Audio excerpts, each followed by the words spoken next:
天還冇完全亮起嚟嘅時候，何志強已經坐喺飯桌前，將錢包裏邊所有嘅鈔票攤開咗喺桌上，1200塊，即係佢這個月剩翻嘅全部生活費。而月尾就係白天，窗外嘅荃灣係冇完全蘇醒，街上偶爾有一輛早班嘅小巴駛過，車燈喺薄霧裏畫出短短嘅一道光。佢抬頭睇咗睇牆上嘅老掛鐘，那係老伴40年前買嘅，走得慢，比外頭嘅時間遲5分鐘。佢冇開燈，只係就住窗外微弱嘅天光，一張一張咁數錢，數咗3次，每一次都係1200塊。佢嘆咗一口氣，把鈔票摺好，重新放返錢包裏邊。就喺呢個時候，左上面嗰部老舊嘅翻卡電話炸響，鈴聲喺寂靜嘅清晨裏邊顯得特別刺耳。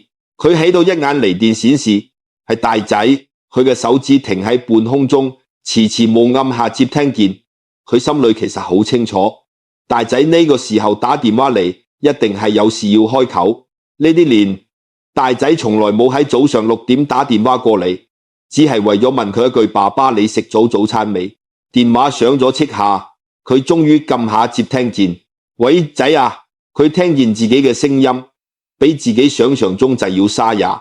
朋友，如果呢個故事讓你想起自己身邊某一個人，甚至想起自己，我想邀請你先輕輕點一個讚，然後留在你嚟，慢慢陪我把呢個故事講完。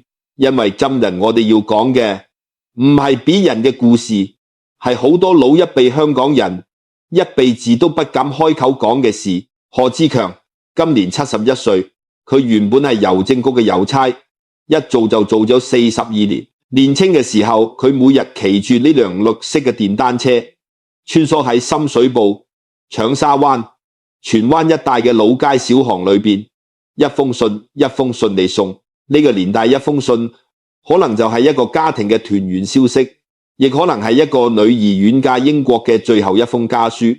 佢送過太多嘅信，亦目睹過太多俾人家嘅悲歡離合。佢常常先話，做郵差嘅人啟示嚟只係送信嘅，其實係送人心嘅。42年下嚟，佢背駝咗、眼花咗、色戒嘢磨壞咗。退休我一年，佢60歲。局裏邊嘅老同事俾佢辦咗一個小小嘅歡送會，送咗佢一個刻住服務42年嘅水晶座。呢個水晶座而家就擺翻喺客廳嘅電視櫃上邊，只係佢已經好少去測圖啦。佢嘅老伴5年前走嘅，那係一個好平常嘅下午。老伴更戚到精，坐喺沙發上睇電視劇，睇咗就話自己有啲累，想躺一躺。佢扶佢進房間，幫佢戒好被，卡如廚房洗碗。洗完碗返嚟，佢已經走咗啊！走得咁安靜，安靜得似一場冇說再見嘅告別。佢常常想埋，如果呢天睇未有洗碗，佢能唔能拉住佢手多講單句話？但人生無如果。佢有2個兒子，大仔叫何家俊，今年46歲，住在屯門。大仔以前做地產經紀，前幾年地產市道唔好，公司裁員，佢就轉到去做保險。聽說保險亦不算做得特別順利，但何志強從來冇試問過，佢唔想認大仔難做。二仔叫何家傑，今年43歲，10幾年前同太太移民去咗澳洲。二仔喺澳洲開咗一間小小嘅餐廳，做得挺不錯，只係路太遠，一年返去一次都難。孫子孫女何志強只見過幾次。佢而家一個人住喺呢間300幾尺嘅公屋裏邊。呢間屋佢同老伴住咗30幾年，牆上就掛住佢哋年輕時候嘅照片。講嘅時候佢仲有頭黑髮，老伴嘅臉上自有笑容。佢每日嘅生活其實好簡單，早上5點半起床，咁係42年做郵差養成嘅習慣，改唔掉。起床之後，佢會去到樓下嘅公園走一圈，公園裏邊有幾隻流浪貓，佢會帶一小包貓糧去餵佢哋。貓認得佢，見到佢就圍過嚟，撐下個扣狗。6點半返家煮一班汁，有時候係白粥，有時候係皮蛋瘦肉汁。佢一個人戚得起慢，飯桌上永遠多擺一個碗，咁就係老伴嘅碗。佢知道老伴唔會返嚟戚啦，但呢個碗佢唔願意收起嚟， 7點半佢會打開電視聽新聞，佢其實唔太啟，只係要有啲聲音，屋子裏先唔會太靜。9點佢會出門，走到樓下嘅盧茶餐廳，點一杯凍鴛鴦，一份西多士，這是佢退休之後給自己養成嘅一個小小嘅儀式。佢坐喺窗邊嘅位置，一坐就係1個多小時。有時候隔壁桌嘅老街坊會同佢打招呼，志祥哥今日又一個人，佢就笑一笑，鴨仔忙嗎？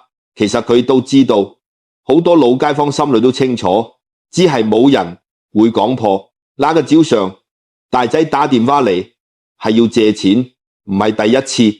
大仔喺電話裏邊話：爸，我最近手頭有啲緊，你能唔能先借我3萬塊？下個月出糧我就還你。何志強握住電話，沉默咗幾秒鐘。佢心裏其實好清楚，下個月係4個字，佢已經聽咗唔止5次。第一次借係3年前，大仔話要付兒子嘅學費，借咗2萬，今次係真夠還咗，雖然拖咗半年。第二次借係2年前嘅年尾，大仔話做保險要交年費，借咗3萬，呢次冇還。第三次借係去年年頭，雪太太生病住院，借咗5萬。第四次借係舊年7月，話要供樓，急一急，借咗3萬。到了今年短短10個月裏，大仔已經開口了4次，每一次何志祥都借咗，唔係因為佢唔心痛呢啲錢，嗰啲錢係佢退休金裏一點一點省晒嚟嘅，係佢同老闆省吃儉用，大半輩子先賺嚟嘅一點點老本。佢心痛，心痛得夜晚都睡唔着，但係不敢拒絕，因為佢心裏有一個起心嘅念頭。如果連自己親兒子都不幫，咁係算什麼老豆？如果拒絕咗，兒子會唔會以後就不再理佢？會唔會有一日連一個電話都不再打呢？佢怕嘅唔係冇錢，佢怕嘅係晚年孤獨。於是呢一次電話入邊，佢停頓咗幾秒之後，吞時聽自己話：仔啊，你要幾時用？大仔喺電話呢頭呢，聲音即刻輕鬆咗落嚟。今日下午就要，我上你屋企拎。掛咗電話，何志祥坐在飯桌前，睇咗錢包裏邊嗰1200塊。佢知道佢要去個銀行睇錢啦，而佢亦知道呢次3萬塊提出去，佢呢個月剩翻嘅日子可能連買菜嘅錢都唔夠。佢得把降血壓藥嘅份量再檢一檢，得少去一次茶餐廳，得把冷氣再關掉幾個小時。但佢冇開口同大仔講，佢唔想讓大仔知道自己已經記咁激句啦，因為佢覺得呢個唔係父親應該講嘅話。嗰天下午，大仔嚟啦。大仔嚟嘅時候，何志強已經將3萬塊用一個舊信封裝好，擺在飯桌上。大仔進門，脫咗鞋，話咗一句：爸，好耐冇上嚟，就直接坐到沙發上。佢冇問何志強最近身體好唔好，亦都冇問佢最近睡得怎樣，更冇留意到飯桌上嗰碗老闆嘅碗最近有冇換過位置。大仔只係拎起呢個信封，稍為翻咗一下講：阿爸，無該晒，下個月出糧就還你。然後佢站起身嚟，話自己係要去見吃就走啦。從煎環到離開，前後唔超過8分鐘。何志強站在門口，睇住大仔嘅背影消失在電梯口，久久冇關門。呢一天佢冇下樓公園，貓屙走一人。但真正等佢心裏呢根弦斷掉嘅，其實唔係幾3萬塊，而係3個星期之後另一件少得不能再少嘅事。呢個星期日嘅下午，大仔一家嚟吃飯，說是一家嚟吃飯，其實主要係何志強嘅孫子18歲嘅家豪生日。大仔嘅太太打電話過嚟，話：爸爸，星期日家豪生日，一家人上你屋企食個飯啦。何志強聽咗好高興，佢從星期5就開始準備。佢街市買咗1隻雞、1條大魚、1斤蝦、一啲孫子最愛切嘅排骨。佢係特登去買咗一個8寸嘅紀念蛋糕，雖然貴咗一啲，但佢覺得孫子難得嚟，應該俾佢準備一個好啲嘅蛋糕。星期日呢天佢從早上7點就開始煲湯，佢煲的係花膠排骨湯。嗰係佢老伴以前最拿手的一味湯。佢記得老伴以前煲湯一定要用文火煲4個小時以上，嗰樣湯先會濃，花膠先會軟落。佢一個人喺房度忙咗整整1個下午。到咗5點半，大仔一家嚟啦。一進門啊，孫子家豪就偷出手機，坐在沙發上開始玩遊戲。大仔嘅太太傾咗一碗飯咗，笑住話：爸爸，你煮咁多嘢做咩啊？我哋一陣就走㗎。何志強愣咗下，間快就走。大仔嘅太太話：家豪同同學約咗6點半遞氣，遞完氣仲要食飯㗎，所以我哋只係嚟坐一坐，等陣就走。何志強哦了聲，佢冇講咁，佢只係轉身把啲鍋底支喺文火慢煲嘅湯從爐子上端咗落嚟。呢天佢哋一家人就係何志強家嚟只留咗唔到半個小時。孫子家豪從頭到尾都喺度玩手機。大仔勤太太聊了一下，佢哋最近買咗輛新車嘅事，一輛豐田40幾萬。何志強想問一句：間點解上次你話手頭緊要借錢？但佢把幾句話閹咗返去，佢冇問，佢亦都未有把呢個8寸嘅紀念蛋糕攞出嚟，因為大仔嘅太太話：爸爸，我哋識出面，食完飯仲要切蛋糕㗎，所以你加個蛋糕，你留返自己食啦。6點佢哋走啦。走的時候，孫子家豪連爺爺再見都未食過，只係咗一聲就跟住佢爸媽出咗門。何志強關上門，企喺客廳裏邊，近住飯桌上嘅啲未有人動過嘅菜。你隻雞啊，還是完整嘅，呢條魚係冇翻過身。你個花膠湯就喺鍋裏冒住最後一點點熱刺。佢一個人坐喺飯桌前，佢冇曲。佢只係從飯包裏邊請咗一小碗白飯，浸咗2支沙，慢慢地切，戚咗。佢居然覺得嘅2隻蝦怎麼好似冇味道？真正嘅轉折點呢，係喺2天之後。咁就何志強覺得胸口有啲悶，佢以為只係最近冇睡好。佢戚咗2粒平時用嚟降壓嘅藥，坐喺沙發上休息咗半個小時，夠口喺時好悶。人亦開始有啲冒冷汗，佢知道可能有啲唔對勁啦。佢一個人下樓，去到樓下嘅診所，醫生睇咗佢一眼，就叫佢立刻去仁濟醫院急症室。呢天佢一個住上咗的士，一個人走進急症室，一個人排隊掛號，一個人喺候診室裏坐咗3個幾小時。佢冇打電話俾大仔，佢冇打電話俾澳洲嘅兒仔，佢只係坐喺嗰張冰冷嘅塑膠椅袖上，睇住候診室裏邊嘅電視機，睇住嗰啲佢其實一點都聽不進去嘅新聞。後嚟醫生俾佢做咗心電圖，抽咗血，做咗檢查。醫生同佢講：阿伯，你嘅心臟有低問題，冇算太嚴重，但你要開始食一低新藥，同埋要定期返嚟復診。醫生又話：你屋企人直邊度啊？呢種情況最好有人陪你。何志強笑咗一笑，話：我一個人慣咗㗎啦。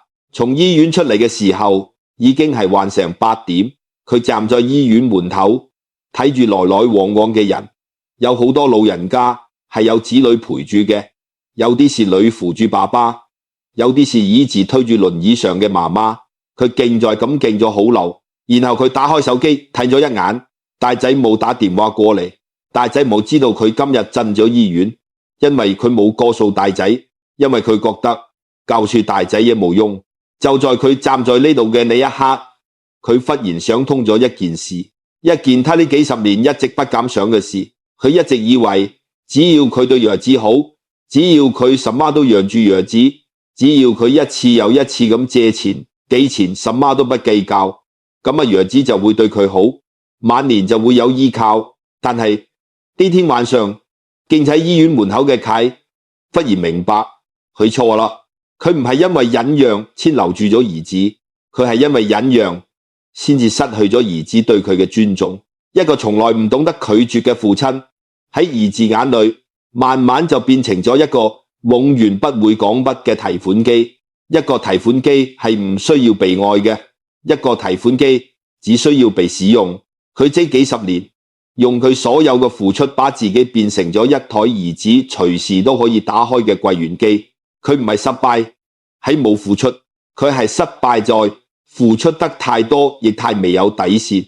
呢日夜晚佢一個人坐的士回到家，佢把老闆嘅碗從飯桌上收咗起嚟，擺入碗櫃裏。佢唔係不再想老闆，佢只係覺得係時候讓自己亦都坐低嚟好好食頓飯啦。朋友，講到呢嚟，我諗停一停，同你講幾句心裏話。我哋中國人啊，從小到大都被教育要孝、要行、要忍，家同萬事興，忍一時風平浪靜，退一步海闊天空。呢啲話從我哋爺爺呢一輩一直傳到今天。我年青嗰時候，我阿媽亦是咁教我嘅。佢話一家人冇隔夜仇，佢話老豆老母永遠無會計較，佢話做人要大方，做長輩更加要大方。我信咗大半輩子，到了60歲呢一年，我先慢慢明白呢啲話其實係對嘅，但亦係錯嘅。對，係因為家庭確實需要包容，需要退讓，需要有人願意先低頭。錯，係因為呢啲話從來冇告訴你，包容係有底線嘅，退讓係有限度嘅，忍讓從來唔係無止境嘅。孔子講忍，但孔子亦講嘢；老子講有，但老子從來未有講過無原則。易經裏邊有一卦叫節卦，節就係節制嘅意思。易經說節以制度，不傷財不害民，意思係做人做事要有節度，有分寸。冇節度嘅付出，最後不但傷害咗自己，亦害咗對方。你諗下係啊，如果一個孩子從細到大，無論喺犯什麼錯，父母都冇條件咁原諒佢，冇條件咁俾佢錢，冇條件咁幫佢擦屁股，咁啊，即個孩子長大之後，佢會唔會尊重父母？唔會嘅，佢會覺得父母嘅付出係理所當然嘅，佢會覺得父母嘅錢係可以永遠拿嘅，佢會覺得父母嘅愛係未有代價嘅，而冇代價嘅東西，人係唔會珍惜嘅。呢唔係個天生壞啊，呢個係我哋做長輩嘅，用一輩子嘅忍讓，一點一點把佢教成咗呢個樣子。朋友，我唔係要你唔愛你嘅孩子，我係要你先學返愛自己，因為一個唔懂得愛自己嘅父母，永遠教唔出一個懂得愛別人嘅孩子。其實啊，講這個故事嘅我亦都唔係什麼高人，我年輕嘅時候亦做過一樣嘅傻事。我有2個弟弟，我嘅爸走得早，家裏嘅事從好少開始就係我在扛。我第一份工嘅人工一半都係理返屋企養我阿媽，剩低嘅一半，其中一大半係經2個弟弟交學費、交生活費。我嗰陣時覺得呢係應該嘅，我係大哥嘛，我一忍就忍咗30年。30年裏，我從來冇同我2個弟弟計較過。佢哋要結婚，我借錢給佢哋擺酒；佢哋要買樓，我借錢給佢哋做首期；佢哋生咗小孩，我又出錢幫佢哋請工人。我以為我付出沒咁多，弟弟們心裏一定會念住我這個大哥嘅好。結果呢，我媽走咗你1年啊，家裏嘅舊屋要分，2個弟弟坐低同我講：大哥，你後生嗰陣已經攞過啱嘛？胡少爺呢間屋就我哋2個分啦，冇你街份。你一刻我先明白，原來我忍咗30年嘅贏，喺佢哋眼裏唔係我嘅寬容，係我嘅應該。你間屋我最後冇爭，但係從呢日開始我就下定決心，從今以後我寄出去嘅東西都要有一條底線，唔係我變小氣㗎啦，係我終於開始找自己都當一回事啦。朋友，講咗咁多，我想留低句話俾你。第一句，愛家人可以，但不能終俾自己愛到冇啦。一個把自己掏空嘅人，最後係撐唔住整個家嘅。你首先要保住自己，先有能力去愛別人。呢個唔是自私，呢個係負責。第二句，拒絕唔係罪，學會說嘛，係每一個老人家晚年最重要嘅一下。你講1次唔到，也許兒女會唔高興，但你講10次係，佢哋會習慣到覺得你兼佢哋嘅。真正愛你嘅人係唔會因為你偶爾話1次唔就唔再愛你嘅。如果真係因為1次拒絕就翻臉，咁說明佢愛嘅從來唔係你，而係你身上嘅啲用處。呢句話好殘忍，但你到了我呢個年紀，你會明白這個嘢係最需要睇清楚嘅一件事。第三罪，老年人嘅尊嚴係從守住自己嘅錢包開始嘅。我唔係教你歐文，我係話你手上嗰一點點退休金係你晚年最後嘅底氣。你有佢，你就有話語權；你冇佢，你就變成一個只能等飯切嘅老人。守住你嘅底氣，就係守住你晚年嘅尊嚴。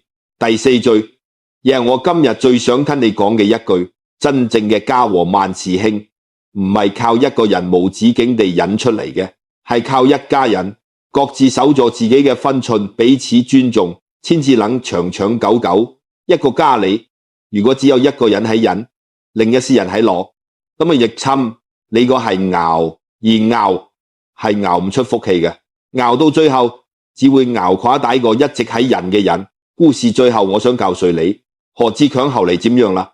咁呢田從醫院翻嚟之後，佢做咗一件事，佢打開抽屜，把大仔以前借錢呢啲戰條，咁呢啲佢一直都唔好意思理出嚟嘅戰條，一張一張地整理好，擺緊一個信封裏面，係未有攞去討錢，佢只係把佢哋放好。佢同自己講：從今日開始，我唔再借錢給任何人啦。唔係我小氣，係我71歲啦，我要留點給自己安心過日子。第二日，大仔又打電話嚟問佢能唔能夠再周轉2萬番。何志強益住電話，深深地吸咗一口氣。佢話：仔啊，爸爸最近身體唔太好，醫生話要開始食新藥，錢唔夠使，你自己諸事小心啦。爸爸幫唔到你啦。電話呢頭沉默咗好lâu，然後大仔冷冷咁講咗一句：哦，咁算啦，就掛咗電話。嗱，一成個星期，大仔都冇再打電話過嚟。何志強心裏唔好受，但奇怪的係呢個星期佢睡得比過去幾年都要好，因為佢知道佢終於把自己從呢台提款機度救咗出嚟。3個月之後，大仔真係又打電話過嚟嘅。呢一次大仔冇開口借錢，大仔話：爸，禮拜日得閒嗎？我想帶家豪返嚟食餐飯。何志強諗咗一下，佢話：好啊，呢頓飯孫子家豪冇玩手機，因為爸爸事先同佢講咗一句話：爺爺冇用意，你今日陪住爺爺食餐飯。朋友，我講呢個故事唔係要你同兒女翻臉，我係要你明白，守住自己嘅底線，唔係認愛變少，係認愛變得公平。一段公平嘅關係先至能走得遠，一段只有一方喺付出嘅關係走唔了多鳥。你今晚睇完故事啦，如果你心裏也有個像何志強一樣嘅自己，一直都喺忍，一直都喺等，一直都係最後一點自己都出嚟嘅家人。咁我請你今晚做一件事，去鏡子面前睇住自己，輕輕跟自己講一句：我值得被善待。就算就係家人都唔例外。如果呢個故事讓你諗起自己或者你身邊嘅某一個長輩，請你喺評論區留下一句話，告訴我你有冇試過因為唔敢拒絕家人，把自己逼到過絕路。如果你覺得呢個故事對你有一點點觸動，亦請你把佢轉發俾一個你覺得需要聽嘅人。也許呢個人正坐在深夜嘅飯桌前，一個人數住錢包裏面最後嘅1200塊。我哋下一個故事再見。